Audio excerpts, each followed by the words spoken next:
be good, but. Good evening and welcome to Chaska City Council meeting for Monday, October 4th, 2021.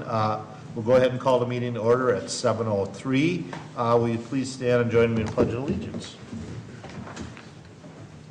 I pledge allegiance to the flag of the United States of America and to the republic for which it stands, one nation, under God, indivisible, with liberty and justice for all.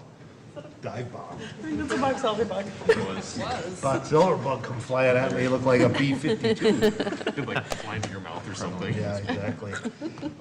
Before we get started tonight, we have a new member sitting with us at the Diaz tonight. Jake, can you help me with the last name? Softly. What? Softly. Softly. Softly? It's like picture softly but without the T. Okay, I'll never remember that. Wow. Well, I will eventually. I'll have to see it for a while. But anyways, welcome to Jake. Jake is our new city attorney that sits with us here at the meetings. If any of you remember, at the last meeting was Luke Milker, our longtime city attorney, retired. So Jake is filling in. And actually, Jake has been with us for probably a couple months already. Been here, so we just don't throw him into the hot iron right away. He's been part of us, just sitting out in the audience with us. So, but now tonight I want to welcome him up to the Diaz with us. So, welcome, Jake, and you'll have a good time, hopefully. Thank you, Mr. And we won't have to use you much. That's the best. You'll get to leave in 53 years. Yeah, that's all you got. That's all you got in front of you. And you're stuck. Yeah, no, 54. He's got to be. 54, okay. You gotta be a 54. Luke. Get ready. Day one. Can you even imagine that? 54 years sitting here? I'm young enough, but I don't think I want to do that. Seeing you don't like us? That's what I thought I Wait so heard. soon. We'll ask you in about All right, we better get back on task here. All right, Nate, will you call roll, please? Yes, Councilmember Hatfield, Here. Councilmember Hubbard. Here. Councilmember Wong. Here. Councilmember Graw is absent tonight, and Mayor Winchell. Here. Councilmember Graw is out of the state, so he will not be joining us tonight. So, with that, we'll move to item number 4, adopting the agenda, or corrections or additions. If not, I'd entertain a motion. So moved. Motion by Councilmember Hatfield. Second. Second by Councilmember Hubbard. Discussion. I'll just make a quick note, just make sure we don't forget, there is the addition of the EDA item that we have to approve off of the consent agenda tonight. That's right, that's not on here. So, all right, thank you for that. Is there a problem with the motion and the second that he? No, mine still Okay. stands. All right, all in favor signify by saying aye. Aye. Post same sign. Motion carries, moves us to visitor presentation. Tonight we have our esteemed state representative, Greg Bowe.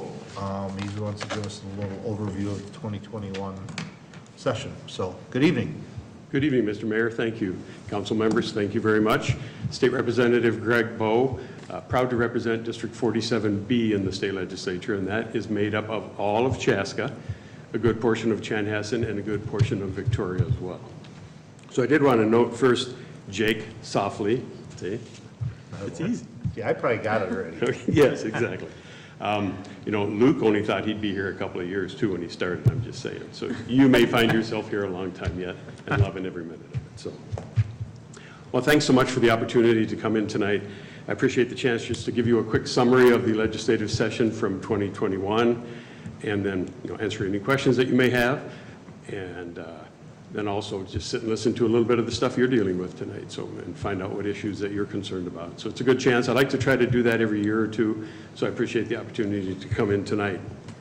So 2021 was a very interesting year in the legislature, and I am sure it was a strange year in the city council as well, with a lot of virtual meetings and virtual committee meetings in the legislature. And it's so hard to really make that personal connection with people that you're trying to work with to find solutions when they're all a little face that tall on a Zoom screen. So the challenges are really huge. And you see that here too, I'm sure, where you're at home meeting remotely and then the constituents that you deal with as well are not able to come into the meetings. So that was a tough year, but we got through it, and number one on the list for things that we accomplished, I think, is the fact that we finished the biennial budget on time. And we're statutorily required to have it done by July 1st, and we just squeaked by a matter of hours, if I remember correctly. So that's important to get that done, and I wasn't sure we were going to, because there was a lot of disagreement over portions of the budget.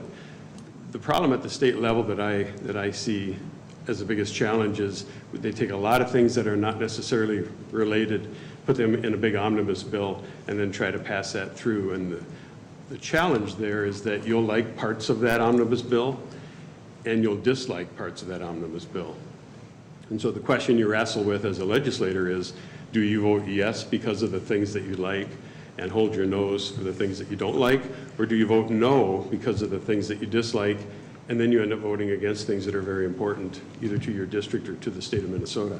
So I'd really like to see us get to the point where we don't do omnibus bills that are non-related, because you're not supposed to according to statute once again. But it does happen, and so that's a challenge that we deal with, but we did get that done just in time.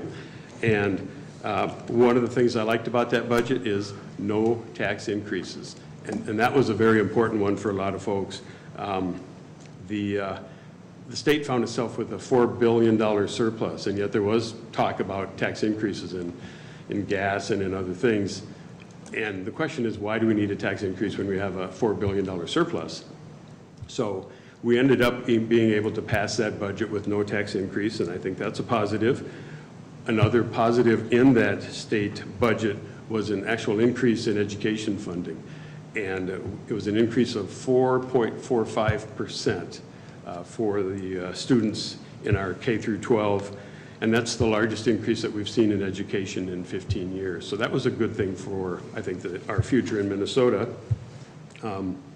Ed and education is really one of the largest categories that we have in the state budget. So that's one that we give a lot of scrutiny to. And there's a lot of pressure on both sides as far as, how much do you spend and how do you spend? And what do you teach and what don't you teach, and that sort of thing. So a lot of painful discussion goes on with that, but we were able to pass that and see a big increase for funding, and I think the local schools are going to like that. One of the other things we did that I think is very positive is we ended the peacetime emergency powers after 15 months of that going on, and that was a big challenge for us.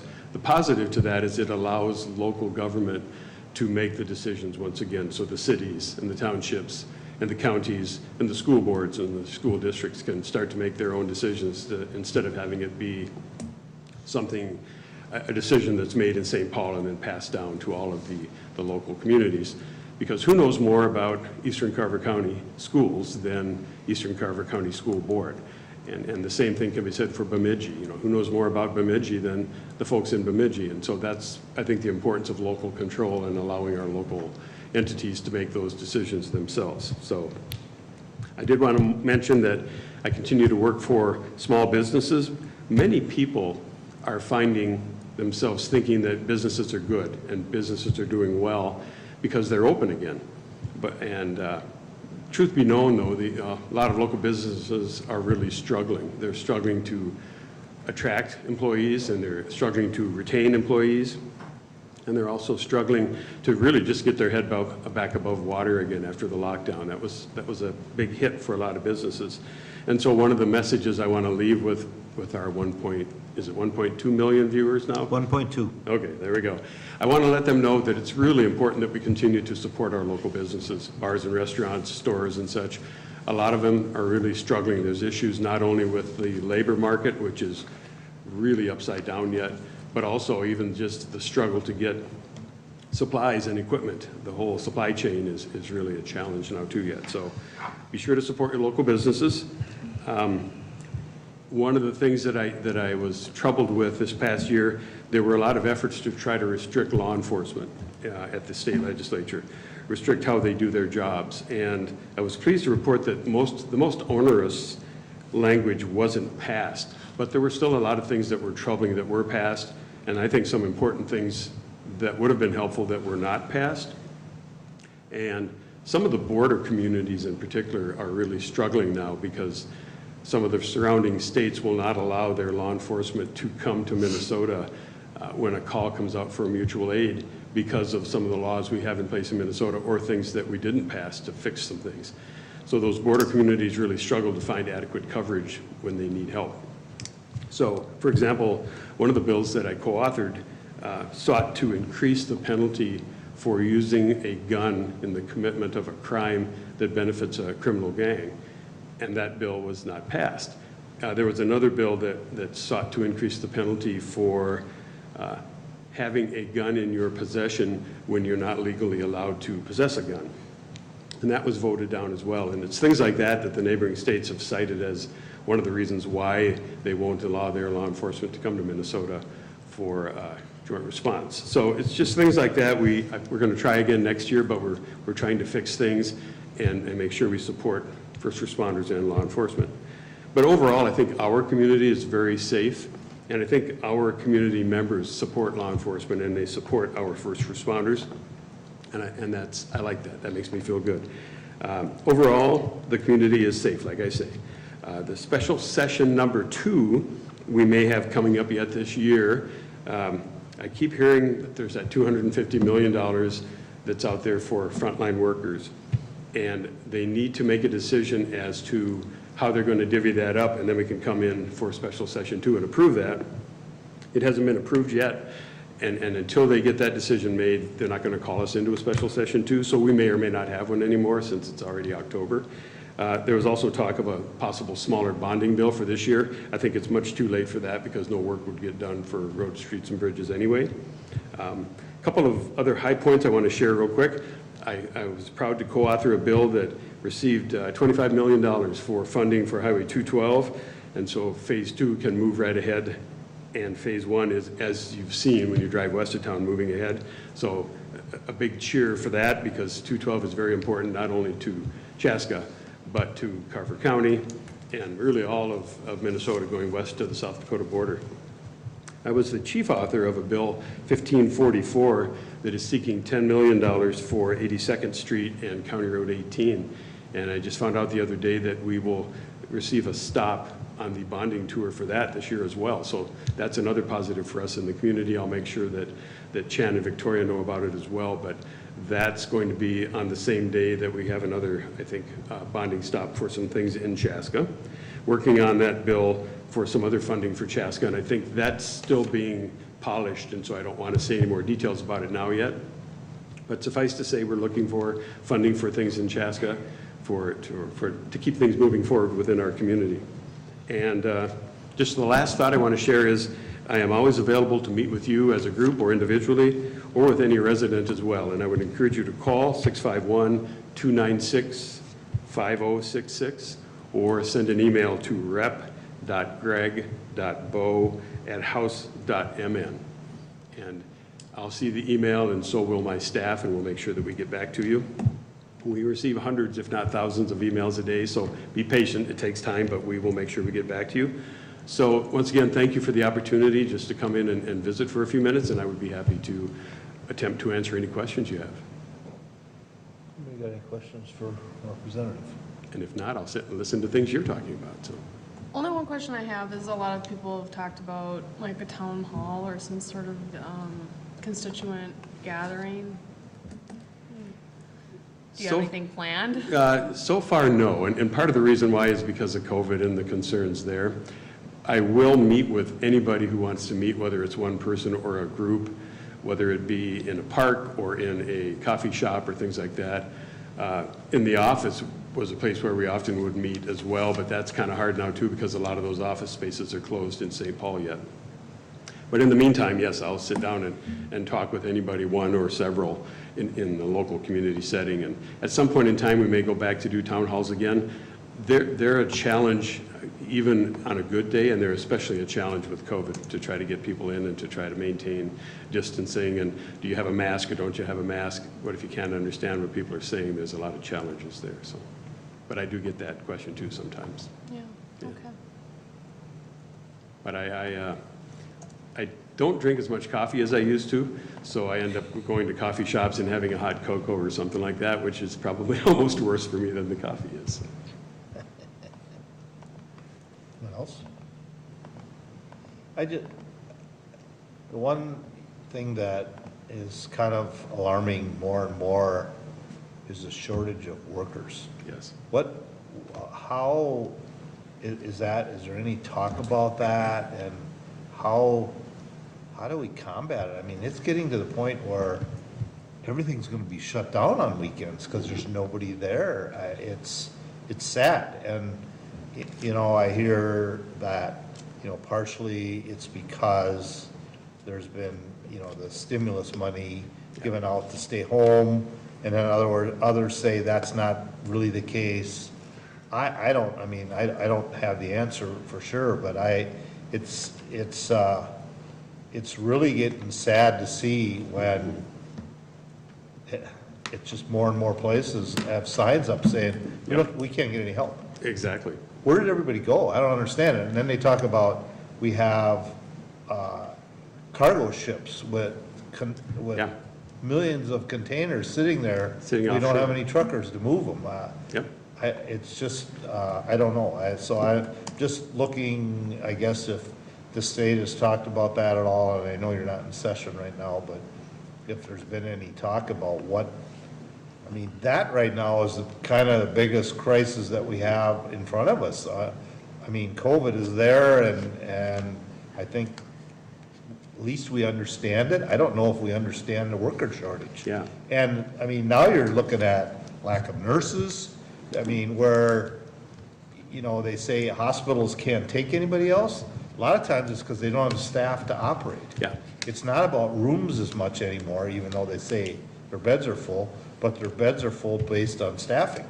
Yep. And so this is getting to be a critical issue, and I should stop here while I don't give you a chance to speak, but if there's anything being talked about regarding it.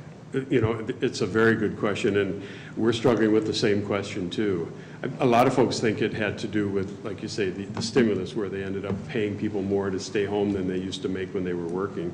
And obviously, when you look at that, you know, from a simplified version, or standpoint, that's an issue. That's a challenge if you're going to pay people more to stay home than they did to work. And I understand why, because they wanted the extra dollars floating around in the economy. Now that has, I believe, ended for the most part now, but there is some supposition that perhaps people have still managed to put away extra money from the extra payments they were receiving, so they haven't quite reached that point where they're ready to, oh boy, I got to go back to work. You know, that's a part of it. Fear may be a part of it too. A lot of folks have grown used to not having to go into work or working remotely, and if they work in an area where they need to, you know, like fast food or retail, if you need to be in person, some folks may not be ready to do that yet. And, you know, how do we get past that? That's another good question. There's a lot of challenges out there with mental health issues and with depression and drug abuse, alcohol abuse, all those things, because a lot of folks are struggling with a lot of issues, a lot of baggage. And so, you know, how do we get past that? I wish I had a simple answer, but it is a challenge. I hear from businesses all the time who can't find people, or they can't retain people, they can't keep them, and that's a huge challenge. We've had several restaurants who are just open drive-through only, and some of those even have closed now for a while. I know the other day I heard the Victoria House closed for a while. They say it's temporary, but it's because they can't get people, so. They don't have a cook. Yeah, exactly, that's a challenge. And you know, you talk about the ships being anchored offshore and they can't find people to unload them. I've heard now today they are assuming that that oil spill you're hearing about off the coast of California was actually caused by one of those ships. They all have anchors down on the seafloor to keep them in place, and one of the anchors may have caught one of the pipelines that runs offshore. So I mean, there's impacts that are larger than just supply chain, but supply chain is a huge one. Yeah. I think demographics is a big issue here too, because if you remember prior to the 2008 recession, all we talked about was that we're going to run out of workers.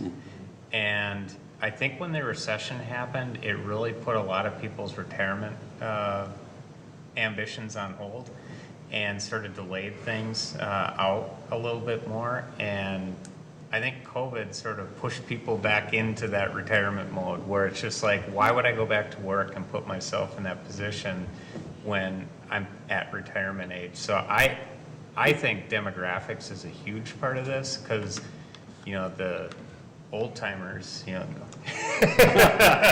Yeah, the largest generation in history is 4 years away from being, all of them being fully yes. eligible Yeah. for retirement. So there's a huge generational deficit paired with the generational wealth problem and student loan problem, forcing things like mental health problems and drug problems, and you can't pay to be alive.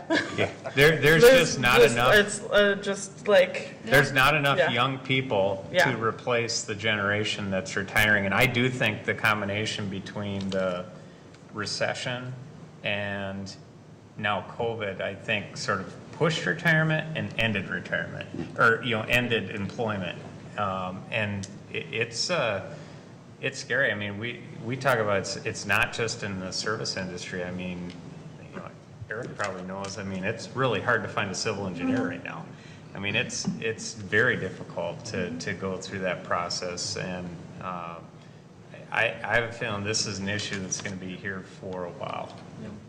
And even just speaking of like people I know personally, that there's people who worked in the service industry, had, you know, fairly high level positions in the service industry, but they said, you know what, you know, they said, you know, they got let go or forced out for whatever reason. But then I said, you know what, I hated the job anyway. It was a great time to switch careers. And a few of them said, you know, I'm starting my own business, I'm going back to school. And, you know, it's like, so I'm sure there's a good chunk of people who also just changed careers. And so now they're looking at something different. I mean, that's the simple answer, that there is no simple There is answer. no There's simple no answer. simple It's answer. not You know, just there one are so thing, many right? various reasons. I mean, we lost over 600,000 people Yeah. in this country. That has to impact labor as well. That has an In some impact. sort of facet, because they weren't all retired already. And, you know, hopefully those new businesses will start to grow and prosper and provide more jobs. But it's more of a global economy now too, and so there is no easy answer. You're absolutely right. You know, one thing I'll mention real quick, a big thank you to Representative Bo. He had mentioned about it's on the wall now. Should we name it? he had mentioned about You'll get lost in my hair for days. he had mentioned about a couple bonding tours. So big thank you to Representative Bo for helping us get our City Square West project is on for the bonding tour on October 21st. So we're going to be getting out that information to downtown business alliance and different groups to make sure that we have people coming out to support that. We're looking at trying to get on for the Senate one too, which looks like it's going to be further into the winter when it's nice and cold. I think. Actually, Senator Coleman thought it was the following week. Oh, really? That's what Okay. she told me when I met with her. Okay. So, but I haven't seen or heard anything yet, Yeah. so. Well, that's to be on that bonding tour is a big deal. And so to have a couple projects here in Chaska that, to be considered through that, especially when I think it's fully expected this is going to be one of the biggest bonding years ever. To have a couple of major projects on there, I think is really good for the community. And also thank you for, you know, for all your work on the 212. I know you mentioned it earlier, but that's one that, you know, we talk about things that are really focused around communities, and they're not partisan because it's all about, you know, I've seen like both Democrats and Republicans all rally around this, and especially, and not even just here, a lot of people who were at that groundbreaking were, you know, from way out, you know, way down past the end of the line. Absolutely. Because it affects them as well. And I think there's things about some of those bills that are really critical because they'll aid in economic vitality here and support our growth and our ability to sustain ourselves as a community long term. So those are really, really critical things. So thank you for your work with that, and you know, and to also work across the aisle for a lot of those things too, because it's a very challenging time. So These are it's important to do challenging that. times, you're right, but it should be nonpartisan, and kudos go to the city of Chaska. We've been involved with the Southwest Corridor Transportation Coalition for many years, and we got 212 out, you know, to Chaska and Carver, but we've continued to be a really an important driving part of that effort as it moves further to the west. And you know, some cities might have said, well, our work is done now, but we've continued to be a part of that group and actually host that group a lot of times too. And I think that's key because a lot of the smaller towns to the west really depend on that too. You're right, to move people and product both, so. Yeah, and where credit's due to the mayor too for being a part of that as well. I know you've been involved with that for quite a long time, for the past 10 years or so. Yeah, I mean, it is one of the few groups that partisan doesn't get in the way, and we are, we've got, you know, many of the trucking outfits that are out there, because it is a major food corridor really for people to bring their goods into the Twin Cities, and that we've had support from Grand Falls all the way in all the counties in between, so it's been a fun adventure, but I keep going, well, what do we do now? We got all the funding. Now what? So, but obviously the shift will be Highway 5 and County Road 82 now. Yeah. So, that's, I mean, there's already, we're just gotta shift gears, that's all. Exactly. In fact, Never ends, just shift gears. We had a meeting today with Congressman Dean Phillips to talk about Highway 5, so you're right. I mean, the focus is already moving in that direction. Because that's an important part of it too, so good enough. Well, thanks everyone again for the opportunity to join you for a little while tonight. Have a good evening. All right, thank you, sir. Appreciate it. All right, anyone else here under visitor presentation? All right, I'm not seeing anyone, so I'll move on. I have a couple proclamations to read.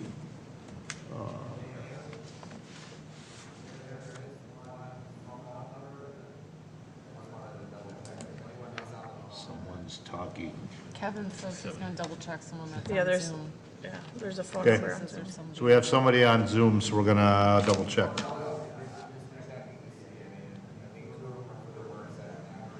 I can't hear him, He so, said 2 of them are for the work session, he thinks, It's like the but he's Wizard of checking. Oz. yeah. We should cut Yeah. it better. We should That's cut better. a hold that and then open it. Yeah. Open the, It's, what is behind that thing? It's Oz. A whiteboard. what do you say? He's telling them to press star 9 if they. They can hear me. So, Okay.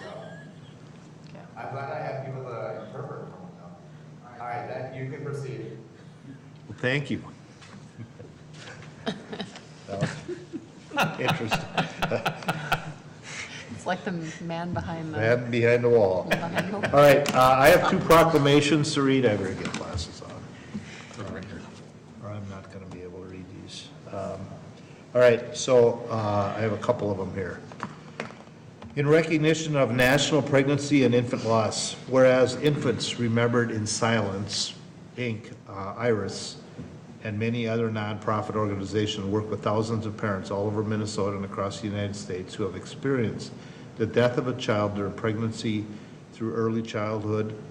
And whereas many of these parents live in, deliver in, have a child die in, or bury a child in our community. And whereas Infants Remembered in Silence, IRIS, a 501c3 nonprofit organization, was founded in 1987, 33 years ago, to offer support for parents whose children died from miscarriage, ectopic pregnancy, molar pregnancy, stillbirth, neonatal death, birth defects, sudden unexplained deaths of a child, sudden infant death syndrome, illness, accidents, and all other types of infants and early childhood death. And whereas bereaved parents around the world remember their children annually on October 15th with candle lighting at 7 p.m. Some will remember their children in their homes, while others will remember them in small gatherings around the state, across the nation, around the world.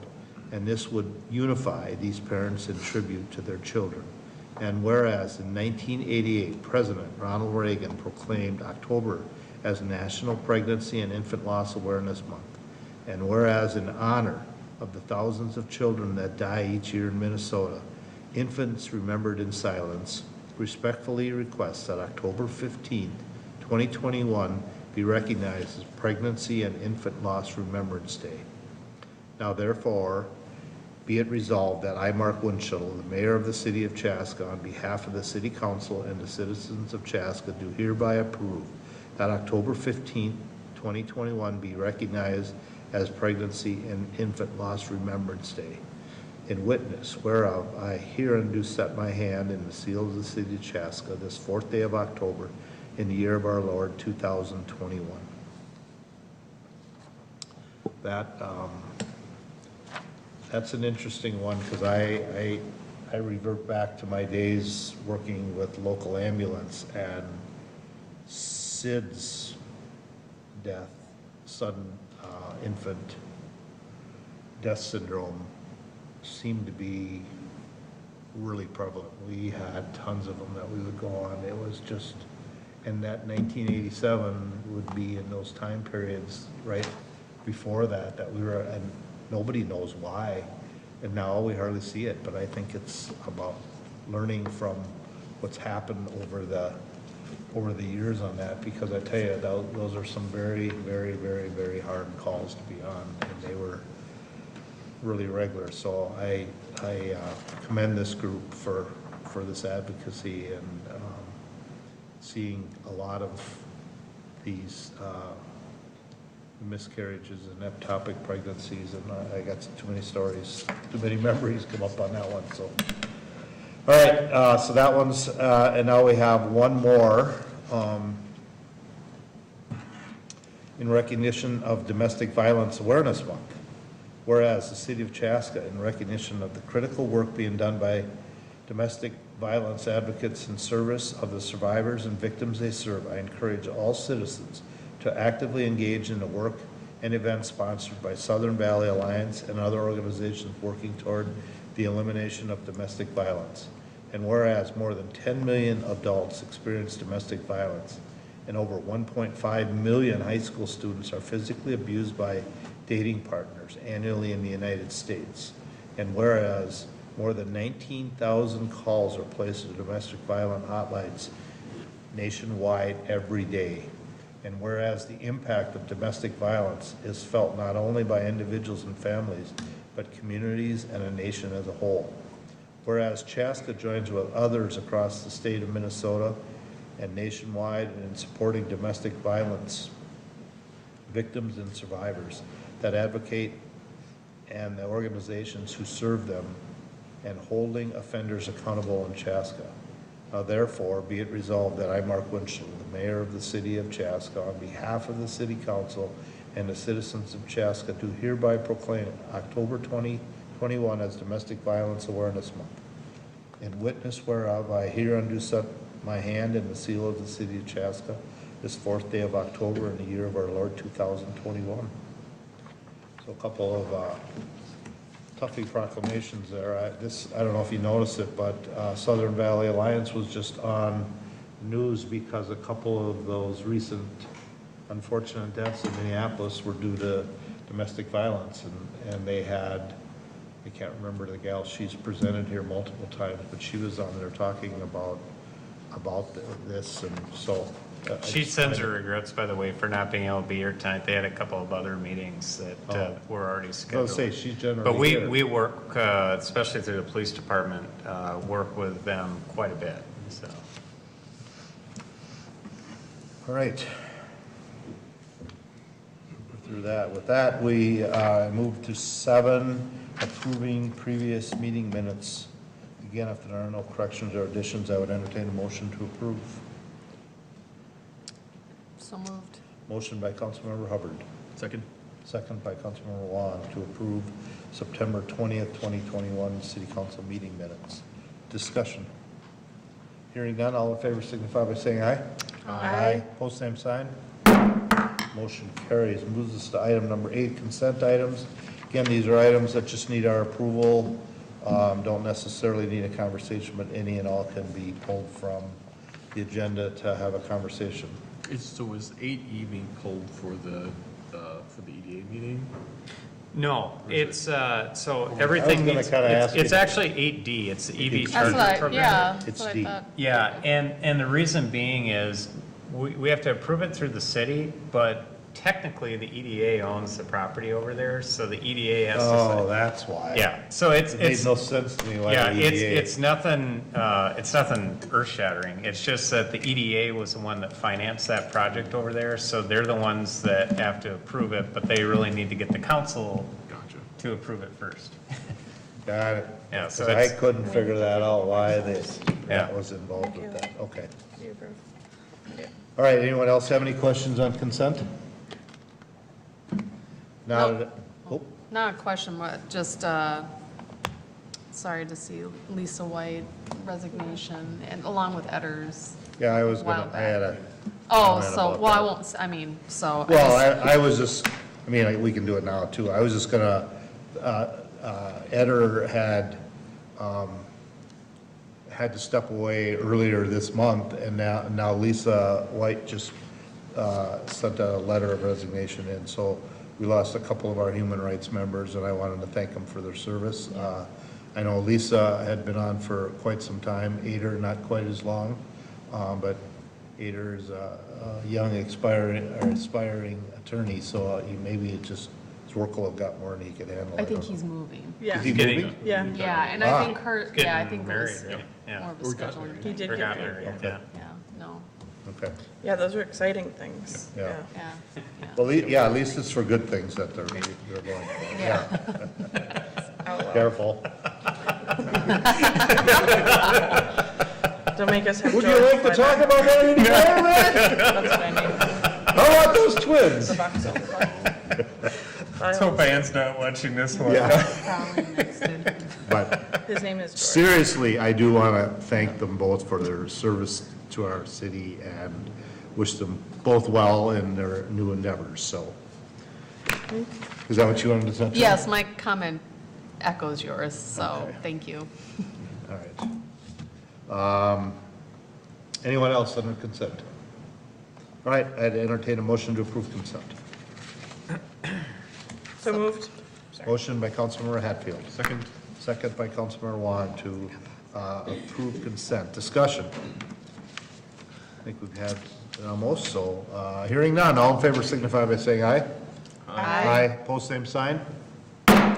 Motion carries. We have no action items, so we're going to move right into bills. Wow. Question on bills. Two quick questions. On page, oh shoot, I didn't put a page number on this. There's one for the Hazelton National Golf Course. There's a Golf Experience 2021. What was that event? So that's the event we host each year where it's, we basically have people play 36 holes of golf, 18 at the town course, 18 at Hazeltine, and then flip-flop, and same people play. And the proceeds from that event, minus the expenses, help us pay for our public safety expenses for major golf tournaments. So it's held the Tuesday, day after Labor Day each year. And it's an event that sells out in like 2 minutes.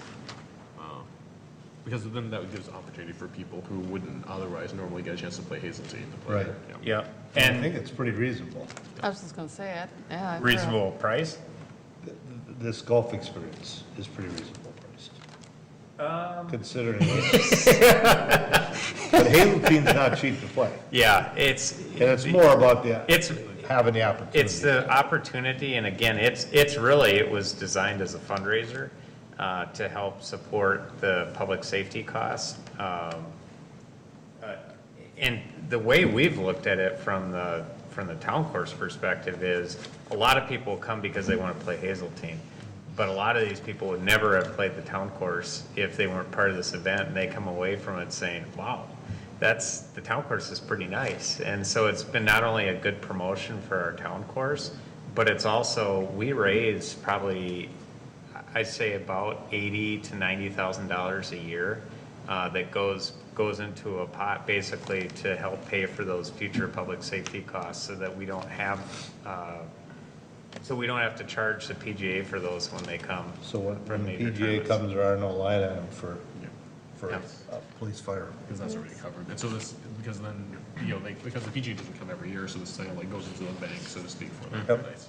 Yep, Well, when you start looking at all the hours that are put in a PGA event, it's a lot. yep. Yeah. It's a lot. And then that's something that they don't have to worry about either. I mean, it's beneficial. One, we for sure get paid. Yep. And two, they don't have to worry about coming up with that kind of And money. do they look at things like that, like Oh, yeah. budgetarily, that like helps determine that they come here just Yeah, it was in a, general, right? it was a big deal when, because they hadn't officially announced the second Ryder Cup until after the first Ryder Cup was done. We had actually put this in place prior to the first Ryder Cup, and so we were able to confidently say you're not going to have public safety costs when you come back, and so that ends up being a big deal on them, a reason why they would come. Very good incentive. Yeah. Yep. So to me, it's sort of a win-win-win. I mean, it's a win to us each year with this. We cover our base costs at the town course, so we don't lose money at the town course, but we take those additional revenues and put it towards that. Nice. Very cool. So other question was, there was a one for pass fencing incorporated, and this was a fencing for around the grandstand. And would it be a fair assumption to say that was for the tournament, the state tournament? Yeah, but it's permanent fencing. Oh, permanent fencing. And so we had it as part of our camp program. Okay. But I will say that in discussions with the Cubs, their intent is to take proceeds that they have from the state tournament and reinvest it back into the field. So we expect there's going to be some contribution to that, but we had actually had it part of our camp program to be funded that way. Gotcha. So it's just like a long-term investment we're making. Yep. Okay. Cool. Yeah, it's because basically what happened is they widened it around the back of the grandstand to accommodate the tents and stuff like that. So they had to take the other stuff down. The other stuff was probably already 20-some years old. It's a great permanent addition. I thought the way that it worked this year with the food and beer garden, I thought was really laid out Before nice. it used to be just too tight in there, now Well, they'd separate it on two sides. They'd have some food over here and some over there. So it was a good permanent improvement. Excellent. That's all we got. anyone else? I'd entertain a motion to pay the bills. So moved. Motion by Councilmember Wong, Second. second by Councilmember Hubbard to pay the bills. Discussion? Hearing none, Nate, we call roll. Councilmember Hatfield? Yes. Councilmember Hubbard? Yes. Councilmember Wong? Yep. Mayor Winchell? Yes, here. Jeez. That's good. Meeting start yet? Thought I heard that. And just for anybody, Councilmember McGraw is absent tonight. Moves us to other business, so start with Councilmember Wong. Not too many things tonight. So on October 15th and 16th, Fire and Ice is coming up over at the Fireman's Park. October 22nd with a Trail of Fun at Athletic Park in conjunction with the Carver County Parks and the Chaska Park and Rec. They'll have a hayride and a bunch of other activities. I think that sounds like it's going to be a really fun one for the kids, and it sounds like it's getting bigger every year too. October 30th is Fall Cleanup Day, so bring all that to yard waste out to Athletic Park. Couple minor items. So one of the things just to mention is Southwest Transit got the Minnesota Crime Prevention Award for its for the work it's done to prevent crime and for public safety. And what's really interesting about this award is we weren't expecting it because the Chaska PD actually nominated Southwest Transit. So a big shout out to Chaska PD for nominating Southwest Transit for the Minnesota Crime Prevention Award. So certainly thank you guys. It was Kyle. Thank you for nominating us. He'll take the credit. And also, and speaking of which, I actually got a chance to do a ride along with Officer Peshek last week, so that was actually really, really enlightening. It was really great to be able to kind of see from the officer's perspective, kind of what you guys do on a day-to-day basis. And it's one of those things you kind of hear about it and go through some of the little bits of training here and there to really kind of understand it. But it's a really different experience when you're kind of like sitting there kind of experiencing it from like a day-to-day. It's like, wow, there's like a lot you guys need to know and see and do and be aware of and always have kind of in the front of your mind. So really, really impressed by what you guys do, and also it was just a great experience to kind of better understand that too. So like, thank you to all you guys, what all of you guys do. Especially Kyle. One of the biggest challenges I will say though that the police department finds when they go out in the community is when people are driving around with big dump trucks full of brush and that they fly off the back of the truck and Okay, land you're not allowed to say that while I'm drinking liquid. Amazing. Aw. The quality quality of service. Yeah. Just saying. And it's and I just saw from their notes too, it's like hard to believe that Kevin's retiring this year too. Yes. So it's Yeah. like, because I've served with Kevin for a long time on the planning commission, so, yeah, so I guess we still have it for quite a while yet, Yeah. but, Yeah. I can't believe that. Yeah. And, just so to say that you drove by the par 30 the other day, it's looking great, definitely kind of getting a sense of where it's starting to lay out, and, just, wow, can't wait to get out Seated there. yet? Some.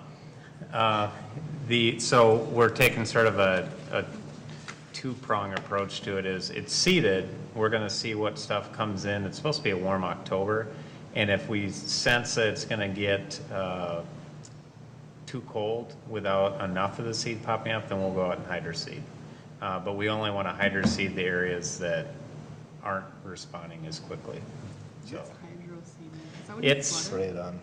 it's sort of a spray-on, sort of mulch that goes into there, but it also sort of drives the seed into the ground and then covers it with like fertilizer and mulch and stuff, so it stabilizes the ground. Look at that.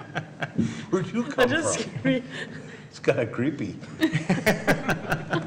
It's like the Brady Bunch. I'm sure I'm the whole screen too, is all. You must be in a different time zone. No, same time zone. Oh, Isn't he just in Texas? Yeah, which, He can't join Well, in, he can't join in for the meeting, he can join in for the work session. Yeah. okay. I was wondering, I thought maybe, Are we was it at around work? time? Oh, He's coming in at I eight. was like, 8 instead of I 7. was like, you know where Texas is located on that, right? Huh? Well, since we're still in the council meeting, do we have an issue? Should I text John when we're done? Probably a good idea, Okay. yeah. Is that all right, John? He gave us thumbs up. I'll jump off. Okay. We're just thinking we have the EDA meeting as well to get through. Yeah. right? Yeah, we got EDA, so we'll get back to you as soon as, I will just text me, I just wanted to hear the work session before you want my work commitment got done. okay. All right, bye. All right, where are we? Mike, you're still, I'm good. you're good? Yep. All right. Councilmember Hubbard. All right, just a couple things. The Chaska Herald had a really nice article in the September 23rd article or edition in regards to the Steiner Kelting Mental Wellness Facility. Just some of the highlights from the article in case, it's been like an issue or two later. So this facility can serve up to 12 patients who are assessed, and they do a combination, which is kind of unique. They mix short-term and long-term care. So their stay could be either 1 to 10 days, or it could be more long-term from 60 to 90 days. So along with that, they provide services for people that are struggling, like treatment and group therapy. And I just think that this is just a really nice article kind of explaining everything, even things like yoga and Tai Chi, art, music, occupational therapy as part of their wellness programs. But I think that one of the things that they had mentioned in this article is just that this facility exists because of the partnership that, relationships within the cities of Chaska and Victoria, Ridgeview Medical Center, People's Incorporated, which runs the facility, and the Carver County Sheriff's Office, along with the Chaska Police Department. So I just think it was a really nice article, really showcased how great this facility is, how unique it is to have in the area. So I look forward to maybe someday when COVID restrictions are lifted and everything becomes a little bit, better, maybe being able to see a tour of the facility and everything. I just think that, beds, as they say it, like availability in some of these facilities and other areas it's so rare, it's so hard, and so it's just so nice that we have something close by to provide to our residents and community members. So, and then I did attend the bicycle steering committee for the master plan, and at this point, as far as that committee's with what we discussed at the last meeting, just going forward, they're going to have some additional listening sessions, so they kind of engage the general public, for a lot of feedback. We saw the booth at River City Days and you know, the online survey and Wikimap. But now they're going to hit some of the targeted communities that we'd like to engage and get feedback from. So those include the Mountain Bike Club, so kind of getting the youth perspective, Riverview Terrace, and then the CDA, so kind of getting some different voices in our community that maybe didn't engage on the website and Wikimap to kind of really get a robust plan. And with that, they're pulling together the framework of that master plan. At this point, the group is going to be kind of reviewing some of the chapters one by one to kind of see if there's anything that needs to be changed or added in the perspective of what they call the 6 E's, which is you know, engineering, education, encouragement, evaluation, equity, and enforcement. So that's kind of where things sit at this point with that plan. And then ultimately, once that plan gets done, it will come before us and we'll get to review it. So I get to look at it twice. But that's that group. And then just like you mentioned some of the events, but like I went back and watched based on the meeting notes, the Human Rights Commission meeting, there was a visitor's presentation from the CDA, which I thought was very, very informative. So I don't know if any of you guys kind of look at some of the other commission meetings, but that one was It really might not nice be to the watch. worst idea in the world for us to have the CDA come and make a presentation Yeah. to the council. And the reason I say that is we have a couple of projects that we're going to be working with them on that I think would be good to sort of get their perspective on what they do, but also some of the projects they're helping us out with. They own a lot of property in the city, They own a ton of property in the city. way more than we think, and I agree with you that it might be a good thing, because I fully don't understand all the things that they actually do. Well, on a couple of projects, one you guys know about, the Ernst House. Ernst, yeah. I mean, it's a big one for us, but, you know, another one that they're looking at pretty seriously in downtown is working with Guardian Angels to try to do something with the school property and potentially working with a group like Catholic Charities to help bring something in. So they offer a lot of services in the community that, well, their goal is housing and redevelopment. And so that, I think it'd be, and I know we're gonna be meeting with them here in the next couple of weeks. We can get things set up to have them come in and just give a update on some of the stuff they have. But I think to your point out some of the stuff that people probably don't even know that they own in the city, because they own and manage a lot of property. Yeah, that would be nice. I mean, I've listened to them in the elected leaders group, you know, just generally over Carver County and like you were touching on certain properties. And then they touched on that as well as you know, some Chaska specific things. But there's a lot to learn, and that's, that would be really beneficial. So, and that's everything I have on my end. Mayor. Okay? Councilmember Hatfield.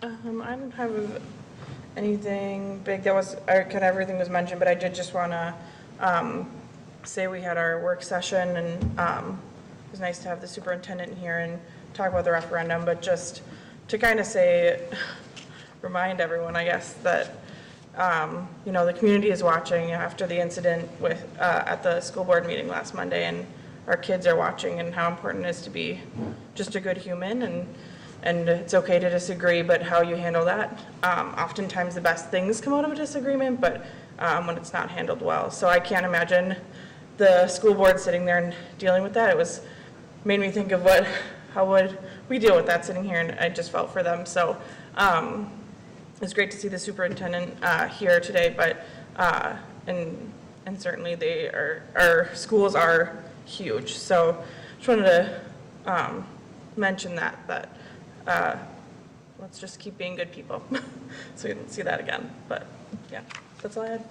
Yeah, that was a tough thing to see, and unfortunately, it's not only a black eye for the school, it's a black eye for the communities, and hopefully that we've been fortunate. People have been always very civil here, and I think that's important. You know, it's important to let people speak, but you have to hopefully. We have to learn how to agree to disagree nowadays instead of just somebody's right and somebody's wrong. So hopefully hopefully we don't see that ever here, and hopefully we never see it at any of the meetings in the future or anywhere around here, so. All right. All good? Yep. Nate, anything? Just the one thing I want to mention, there's the upcoming, I think maybe Councilmember Hubbard mentioned at the previous meeting, this upcoming Unity and Community event. So I just wanted to make sure that you all are aware, so we're coordinating. I've heard from Councilmember Hubbard and Hatfield that they plan to attend. At least I think you were planning to attend? Yeah, I got it on the Okay. calendar. So if there's anyone else amongst the Nice council to planning to attend, we would need to know that in short order so that we can make sure that we put the proper notice out for that, so. Other than that, that's all I've got. What day was that event?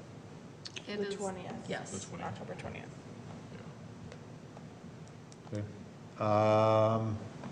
Jake, this is where I pick on you. You got anything? You're good. You don't have to push the button. You don't have to, this is the opposite. You have to push the button. If the light goes on, it's off. Really? Yeah. So you're always hot, so be careful. No big sighs or anything like that. You're Anything always. you mutter under your breath. Yeah. So you're good? I am good, thank you. Matt, anything? No, All the years you call me Gary. yeah, I know. Just want to remind you about council department head retreat is next Tuesday and Wednesday. So full day Tuesday, half day Wednesday. Those are, to me, one of the most critical things we do to help set the direction for what we're going to be working on in the next few years. And even though it's really nice outside, I did organize getting the Christmas tree put up for this year, so it can't be that far off. So it's getting to be that time of year. All right, you good? Yep. All right. Just a few things I've been trying to keep track of here. I too want to mention Kevin Ringwald is, I don't know if it's officially, but we kind of heard about it, but now we're going to actually advertise for his position and kind of do a better handoff rather than him walking away and somebody trying to come in, because we obviously have a lot going on right now, and it makes a lot of sense to do that kind of a handoff. So congratulations, Kevin, on your upcoming, and thanks for everything, and I'm sure we'll see you many times before you go anywhere. So, but I did want to touch on that as well. I don't know, did you touch on Trail of Fun? Yes. Okay, I missed that one then. All right, that's on there. Walnut Street construction is, curbs are in, that means blacktop's not far behind it. I think they were doing some handwork that they had to finish up today, so maybe blacktop early next week, I don't even know. But soon. Yeah, they still do have to do the They're gonna- west half of Fifth Street too, Yep, which is a I- short section, but they've tried to wait on that to get everything else open for I was the gonna say, I think businesses. they want everything else open before they do that, but they're ready to go for that next piece of that. I had the retreat on here too, that it means nothing to anyone at home, but it means a lot to us as council, or full council, and all department heads get together. And it's amazing the things that we have come up with out of there, the different projects. So I think we did not have one last year, right? No. So it's been a gap, so it'll be interesting where this one leads us to. So that's coming up. Council meetings, we have one on the 18th, and then in November, we actually have 5 Mondays. So we are on for the 1st, the 15th, and possibly the 29th, but at this point, there's not a certainty of that, so. And just a reminder, the 18th will be over at That's the right. event center. The 18th will be at, we have a development on that's generally draws a large amount of people, so we want to be able to social distance everyone at that meeting. So the 18th will be at the event center. So Kevin will have to drag everything back over there again, just when he thought he was done with that. Lastly, Matt was talking about Christmas, but Boy, if you haven't had a chance to get out and see fall colors in this sunshine, they are amazing. Even though they said it was gonna be a subdued fall, I think the colors are already amazing, so get out there, one good rain or big heavy windfall, and I think they're gonna be gone, No, so. don't say that. I know, but there probably are, Or a snowstorm. yeah. I didn't say snow, I said wind or rain. That was Mr. Negative down there. Don't be speaking those things That's over Mr. the Negative meeting. over there. He's been kind of negative tonight. Thank God Ann's not watching. All right, last call, I'm done. Anyone else? We do have a short EDA meeting, very short. And then we're actually going to have a work session tonight, and we're going to talk about the construction for Highway 41 project that will be happening over the next 2 years, starting next year. So we will be starting to prepare ourselves for what's going to happen there. All right, last call. No one? Motion to adjourn? So moved. Motion by Councilmember Hubbard, second by Councilmember Hatfield. All in favor signify by saying aye. Aye. Post same sign.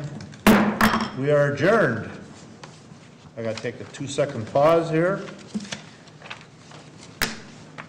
Good, Kevin? After the meeting, don't let me forget to talk to you, or after the. See you, Rep. Schedules. Bye. Yeah, Okay. Matt will be here too. He'll be coming in. That's, yeah. We'll call the Chaska Economic Development Authority meeting together for Monday, October 4th, 2021. We'll call it to order at 8:04. Nate, will you call roll, please? Yes, Commissioner Hatfield. Here. Commissioner Hubbard. Here. Commissioner Wong. Here. Commissioner Gra is absent, and President Winchell. Here. Move to adopt the agenda. Somebody want to move to, So moved. motion by Commissioner Hatfield, Second. Hubbard. second. Hubbard. Hubbard, sorry. Yes. Second by Councilmember Yeah. Wong, no, I almost said A Hatfield. lot of H's. Discussion. Hearing none, all in favor signify by saying aye. Aye. Post same sign. Motion carries. Approving previous meeting minutes. Again, no, if there are no corrections or additions, I'd entertain a motion. So moved. Motion by Commissioner Wong, Second. second by Commissioner Hatfield. Discussion. Hearing none, all in favor signify by saying aye. Aye. Post same sign. Motion carries. This is, our discussion item tonight is the EV charge program lease agreement under Minnesota Municipal Power Agency. Yeah, so this, President and Commissioners, this is the exact same item that we had on the council meeting to basically approve each of the communities in the MMPA is getting EV chargers installed in the communities. It's just sort of a start of what we hope we can continue to add on in the community. We actually planned when we did the Fireman's Park renovation in the parking lot there to actually have EV chargers when they're available. So we have the conduit and stuff available to do that. It's also, you know, obviously a place where quite a few people park. And so we thought it would be a good place to start with having EV chargers there.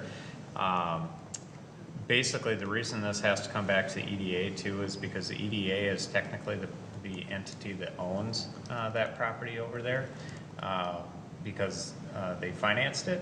And so not only does the council have to approve, but the EDA also has to take action to approve and will execute the actual agreement as well. So staff is recommending that we approve this to install the 2 electric vehicle chargers over at the Curling and Event Center. No, where will they be? I believe that they are the, if I remember right, when you're coming into the parking lot and you turn left, sort of in front of the concession stands, I believe they're the first 2 ones when you sort of come around and park there. Okay. All right, any other discussion? Just to clarify, like the pricing on here was 25 cents per kilowatt hour. And so and of course we charge them that plus the 3% transaction fee for a credit card too. Yes. Yep. Okay, and then all the other fees and things like that are basically baked into that cost. Yes. Okay. Yep. So they'll keep the maintenance involved with that than MMPA. So it's really no cost to us. Yeah. I mean, Yeah, it's meant to really, it's sort of like our windmill program. Right. It's sort of meant to sort of start off sort of as a demonstration project. See what kind of usage we get, and if we get a lot of usage, it might help us start to determine, well, maybe we need to put them in other projects and other parking lots we have.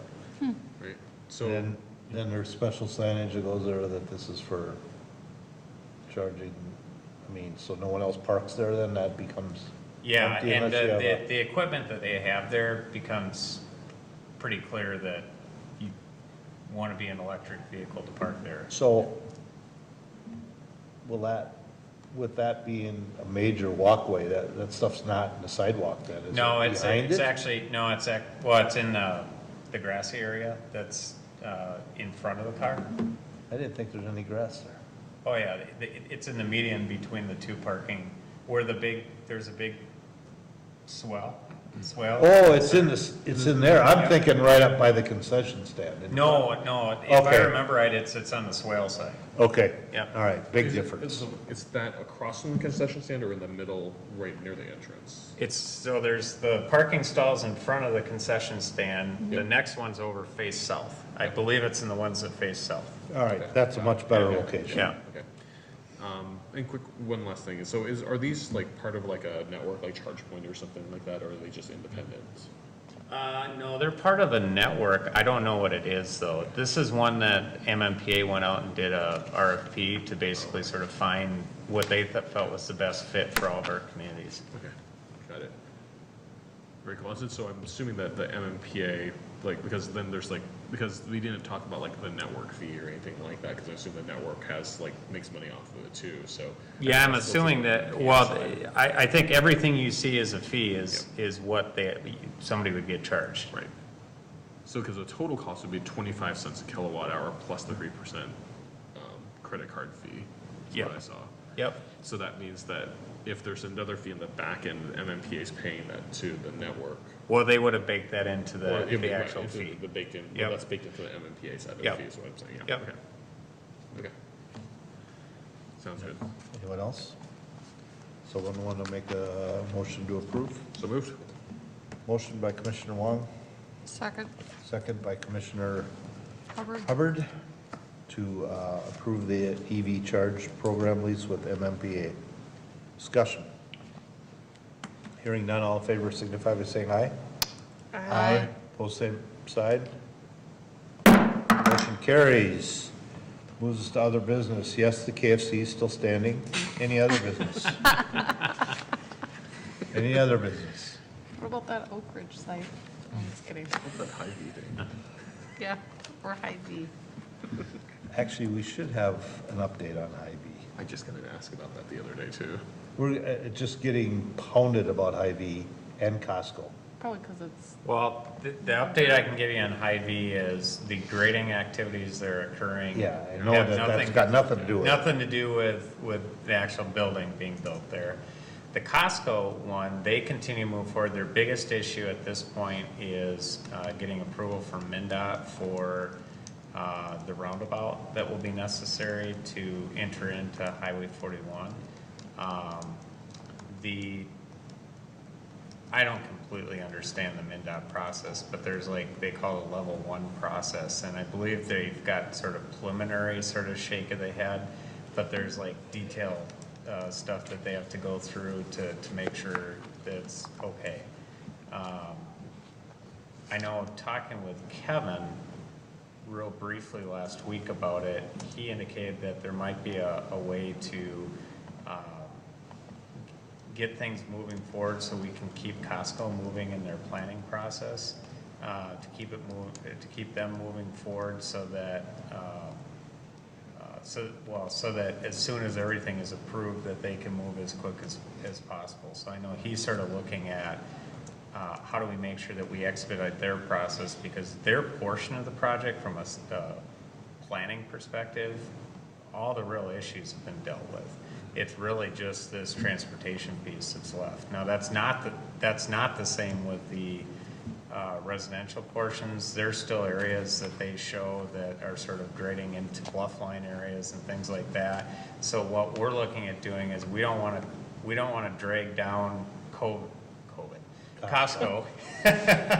We don't want to drag down Costco into discussions on the overall residential development side, because we think Costco has dealt with everything that they need to. Obviously, they're going to have those transportation improvements done to move things along, but we don't want the rest of that process to slow them down. So we're in the process of determining how would be a way to sort of move forward to sort of separate those two planning processes.